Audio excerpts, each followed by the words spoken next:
channel. Di video ini aku akan bahas apa sih perbedaan antara student exchange dan internship. Tapi sebelumnya jangan lupa klik subscribe dan turn on notification biar kamu selalu dapat informasi terbaru dari video-videoku selanjutnya. Nah, jadi dulu saat kuliah aku tuh masih bingung juga apa sih bedanya student exchange sama internship, kan kayaknya sama-sama keluar negeri nih. Nah, perlu di-highlight bahwa student exchange ini tidak selalu keluar negeri, tapi biasanya memang bekerja sama dengan universitas lain yang berada di luar negeri. Nah, kalau internship apa? Nah, kalau internship itu adalah program magang atau praktek kerja lapang. Jadi kita benar-benar turun ke industri atau ke perusahaan untuk melihat langsung gimana kerja di sana. Kita juga dapat kesempatan untuk mencoba gimana rasanya benar-benar bekerja itu. Nah, tapi ada perbedaannya. Nah, perbedaannya apa? Kalau misalnya untuk praktek kerja lapang itu sesuai dengan waktunya dari kampus. Nah, biasanya kalau kampus untuk PKL atau internship ini waktunya ngambil di waktu libur semester. Jadi misalnya libur antara semester genap ke semester ganjil lumayan lama nih, bisa 3 bulanan, dan itu biasa dipakai untuk program internship. Sementara kalau student exchange itu tergantung kebijakan dari kampus yang bekerja sama, dan biasanya waktunya ngambil kadang-kadang itu di tengah waktu kuliah atau di tengah semester. Jadi kita bisa ngerasain kuliah atau kuliah di kelas tapi di kampus lain yang biasanya yaitu di luar negeri. Nah, kenapa sih kita itu sebaiknya mengikuti student exchange atau internship, atau setidaknya salah satu deh kalau misalnya nggak bisa dapat dua-duanya? Pertama adalah karena kita meningkatkan pengalaman. Jadi kalau misalnya selama ini teman-teman belajar teori di kelas tanpa pernah tahu gimana ketika turun di lapang, internship adalah salah satu kesempatan untuk memperoleh pengalaman tersebut.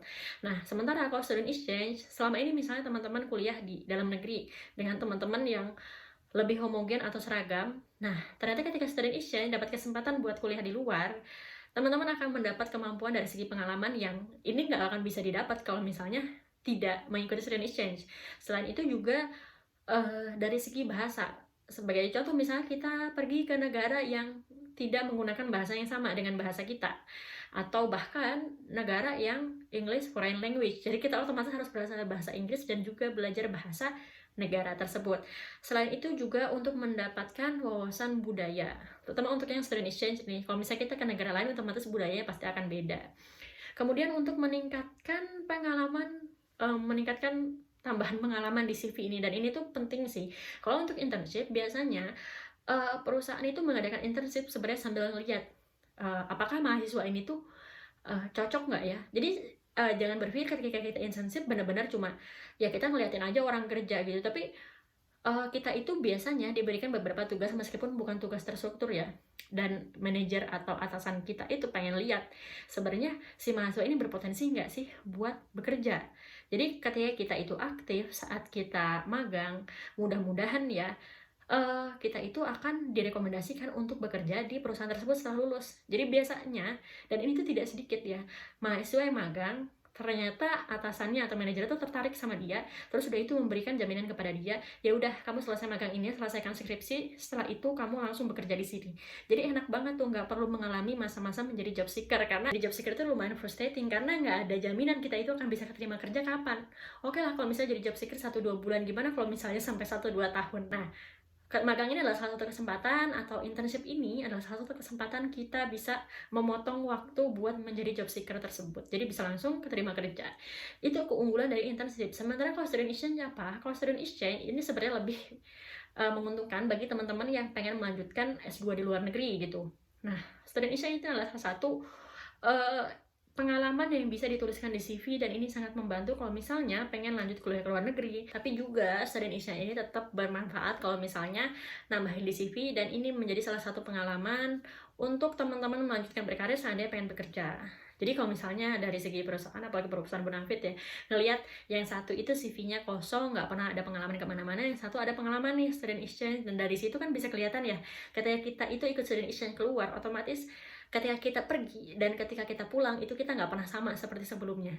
Kita pasti ada pengalaman dari segi toleransi, mungkin wawasan kebudayaan, mungkin juga dari segi kemampuan bahasa, dan itu tidak bisa didapat ketika kita tidak ikut student exchange. Nah, beruntungnya untuk student exchange ini biasanya adalah program dari kampus, karena program kerjasama ini tuh dibiayai. Jadi kenapa tidak untuk dimanfaatkan gitu. Dan waktu dulu aku S1 program ini tidak ada, tapi semakin kesini beberapa tahun terakhir Yang aku lihat sudah ada program student exchange, dan itu tuh di tengah waktu kuliah. Jadi jadwal-jadwal mahasiswa lain itu UTS, peserta student exchange ini lagi student exchange di luar negeri, jadi lagi belajar di luar negeri. Untuk persiapan yang pertama, kalau misalnya student exchange ataupun internship di luar negeri, yang pertama harus dipersiapkan adalah paspor. Tentu saja kita mau kemanapun perlu paspor.